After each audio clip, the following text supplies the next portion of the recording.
Hello friends. तो आज है रामनवमी। आप सभी को रामनवमी की बहुत बहुत शुभकामनाएं। आज चूंकि रामनवमी है तो मैं आपको रामनवमी की कहानी नहीं सुनाऊंगा। आज हम बात करेंगे कि रामनवमी यानी कि हमारे आपके हम सबके आराध्य प्रभु श्री राम के जो जीवन की गाथा है। रामायण रामायण में हमारे साइबर सिक्योरिटी या आइडेंटिटी एंड एक्सेस मैनेजमेंट के कंसेप्ट्स कैसे यूज हुए हैं, इस बात पर हम आज चर्चा करेंगे। कुछ 2-3 पॉइंट बताऊंगा, ज़्यादा लंबा वीडियो नहीं है। तो हो सकता है आपको कहीं जाने की जल्दी हो, लेकिन आप फॉरवर्ड करके भी देख सकते हैं। अदरवाइज आखिरी तक देखना ज़रूर। तो रामायण में साइबर सिक्योरिटी के कंसेप्ट थोड़ा सा ऑड फ्यूजन लगता है, लेकिन हम देखें तो साइबर सिक्योरिटी में हम क्या करते हैं? आइडेंटिटी को वेरीफाई करते हैं, ट्रस्ट को मैनेज करते हैं और एक्सेस को कंट्रोल करते हैं। यही सारे सिद्धांत तो हम हजारों साल से करते आ रहे हैं। अब रामायण में कंटेक्स्ट हम देखें कि जब हनुमान जी अ, गए सीता जी की खोज में, तो जब वो लंका जा रहे थे तो उन्होंने लंका के अंदर प्रवेश करने के लिए अपना चाहते तो बड़ा भीमकाय विकराल रूप दिखा के भी वो अंदर घुस सकते थे, अथॉरिटी दिखा के, है ना? लेकिन उन्होंने एक छोटा सा मच्छर का रूप लेकर अपना कार्य सिद्ध किया। मतलब, और यही चीज हम हनुमान जी से इसमें क्या सीख सकते हैं, या आईएम के आज के कंटेक्स्ट में हम इसको कैसे यूज करते हैं? इस कॉन्सेप्ट को हम कहते हैं एडाप्टिव आइडेंटिटी, है ना? Adaptive identity control which is according to the situation.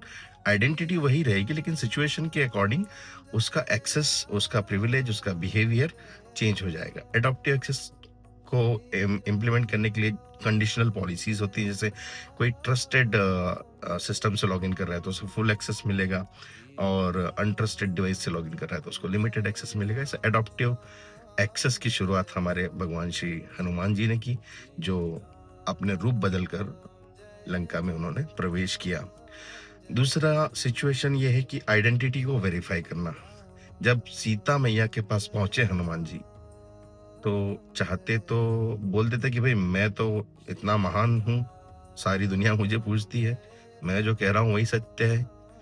तो भी उन्होंने बड़ी विनम्रता से माता जानकी से कहा, रामदूत में मातु जानकी, सत्य शपथ करुणा निधान की। मतलब आइडेंटिटी प्रोवाइड किया कि मैं कौन हूं। उसके बाद नॉट ओनली क्लेम, जो क्लेम किया उस आइडेंटिटी को उन्होंने वेरीफाई भी करवाया, प्रूव भी किया। कैसे किया? प्रूव करने के लिए उन्होंने अंगूठी दिखाई, जो प्रभु श्री राम ने दी थी, कि जब भी माता जानकी से तुम मिलो तो उन्हें ये मेरी अंगूठी देकर बताना कि मैंने तुम्हें भेजा है।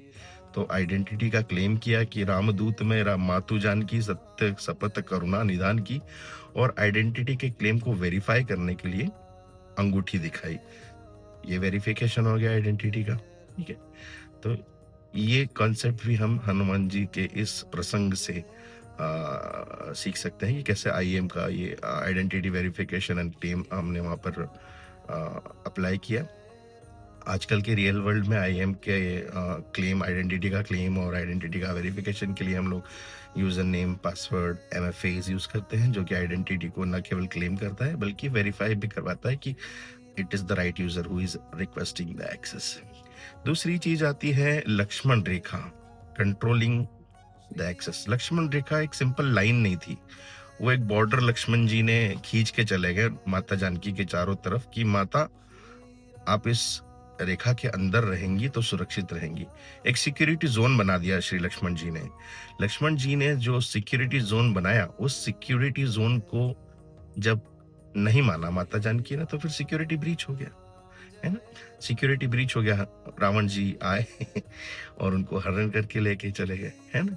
तो सिक्योर जोन में रहने का अर्थ है लिमिटेड और अ, जिसको हम कह सकते हैं सबसे कम लीस्ट प्रिविलेज। जितना एक्सेस चाहिए उतना ही प्रोवाइड करेंगे। तो लीस्ट प्रिविलेज का कंसेप्ट जो हम आइडेंटिटी एंड एक्सेस मैनेज में आज यूज कर रहे हैं, उसको हम लक्ष्मण रेखा के कॉन्सेप्ट से रिलेट कर सकते हैं। उसके बाद जब आप देखोगे कि रावण ने जब सीता मैया का हरण करने के लिए आया रावण, तो सीधे डायरेक्ट अटैक नहीं किया उसने। रावण अपने विकराल विकराल रूप में आकर सीता जी को उसने हरण नहीं किया, क्योंकि वो जानता था कि लक्ष्मण भैया ने जो रेखा खींची है, उसको रावण तो क्या, दुनिया का कोई बड़ा से बड़ा राक्षस भी आ जाए तो वो उसको पार करके सीता जी का हरण नहीं कर सकता। इसलिए उसने छद्म रूप, मतलब एक बहुरूपीय का रूप बनाया, एक ब्राह्मण का रूप लेकर आया। ब्राह्मण का रूप लेकर आया, सीता जी का ट्रस्ट उसने जीता कि ये तो ब्राह्मण है, ये मुझे क्या हानि पहुंचा सकता है, इससे मुझे क्या ही नुकसान होगा। तो इस प्रकार का विश्वास सीता मैया ने उसके ऊपर करके और भिक्षा देने के लिए उस लक्ष्मण रेखा को पार किया। और जैसे ही पार किया, उसके बाद की कहानी आप सबको पता है। तो लक्ष्मण रेखा पार कर दी, तो सिक्योर जोन के बाहर जैसे ही पाँव रखा वैसे ही ब्रीच हुआ। तो हम यहाँ इस चीज को, रावण ने जो बहरूपिया बनकर आया, किसी और का रूप लेकर आया, इस चीज को हम आज के जमाने के साइबर सिक्योरिटी के साइबर अटैक्स, सोशल इंजीनियरिंग से समझ सकते हैं। लोग आपको कॉल करते हैं, आपको बोलते हैं कि हम बैंक से बोल रहे हैं, हम फला फला सरकारी ऑफिस से बोल रहे हैं, आपके नाम पर केस है। या फिर सोशल इंजीनियरिंग में फिशिंग हो जाता है ना, एक फिशिंग ईमेल आता है, कहता है कि आपका अकाउंट लॉक हो गया है, इस लिंक पे क्लिक करो तुरंत, ताकि आपका जो पैसा है अकाउंट में वो सेफ रहे। और फिर जैसे आप क्लिक करते हो, वो सेफ कितना होता है पैसा अकाउंट में, वो आप जानते ही हैं। तो साइबर सिक्योरिटी का ये जो कंसेप्ट है फिशिंग का, सोशल इंजीनियरिंग का, ये सबसे पहले सोशल इंजीनियरिंग रावण ने की थी, जो कि अपना वेश बदल कर आया और सीता जी का विश्वास जीत के उनके साथ में उन्होंने उनके विश्वास को तोड़ के उनका हरण किया फिर बाद में। तो इस तरह से सिक्योरिटी के कुछ आईएएम के कॉन्सेप्ट्स मैंने कोशिश किए हैं रिलेट करने का रामायण की कथा से। वैसे रामायण की कथा का हर कैरेक्टर, हर छोटी छोटी कहानियां हमारे जीवन से आज भी हमारे जीवन के लिए रेलेवेंट है, और आज भी हमारे जीवन को प्रभावित करती है, और हम उनसे शिक्षा लेते हैं।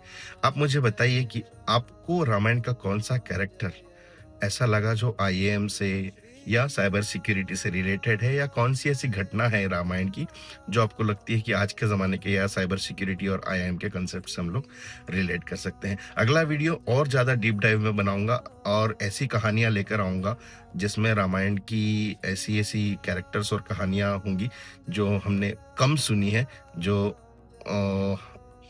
साइबर सिक्योरिटी या आईएएम से हम लोग रिलेट कर सकते हैं। आगे जानने के लिए बने रहिए। धन्यवाद। जय श्री राम।